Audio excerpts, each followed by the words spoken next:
এখনকার মহিলাদেরকে এই পরিমাণ বাজারে যায়, সপ্তাহে প্রতিদিন মহিলারা এত বেশি পরিমাণ বাজারে যায়, আমার মনে হয় জিজ্ঞাসা করা দরকার যে বোন চাচি আপনি বাইর থাকেন কোন দিন, আপনি বাড়িতে কোন দিন থাকেন? বেহায়া নারী, বেপর্দা নারী প্রতিদিন বাজারে বাজারে করে কয় না বোরকা ফিন্দি।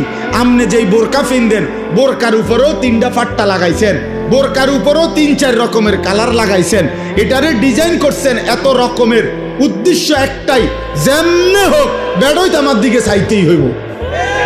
বেড়ই তুই যদি আন্দাজ তোরে ডাক্তার দিয়ে অপারেশন করে হলেও চাইবি বেড়া আমার বেড়া, তাড়াতাড়ি চোখের চিকিৎসা করবে না। এত কষ্ট করে 1 ঘন্টা লাগাইয়া পাউডার ডলছি, ফেয়ার এন্ড লাভলি ডললাম, মেকআপ ডললাম, এত রঙের কাপড় লাগাইলাম, এত জোড়া তালি দিলাম কাপড়ের মধ্যে, লাল কালার কদ্দুর, হলুদ কদ্দুর, বেগুনি কদ্দুর, মাথার উর্ফে একটা, আবার গোলাপ ফুল কদ্দুর, আবার এইটা কদ্দুর, এত কিছু মিলাইয়া উদ্দেশ্য কি?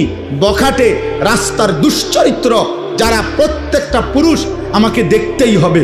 আরে বোন, আরে মা, বেপর্দা নারী, তোমারে রাস্তায় যারা দেখে তারা তোমারে রাবেয়া বসরির নজরে দেখে না, মা ফাতেমার নজরে দেখে না, তোমার ভোগের নজরে, উপভোগের নজরে, লালসার নজরে দেখে।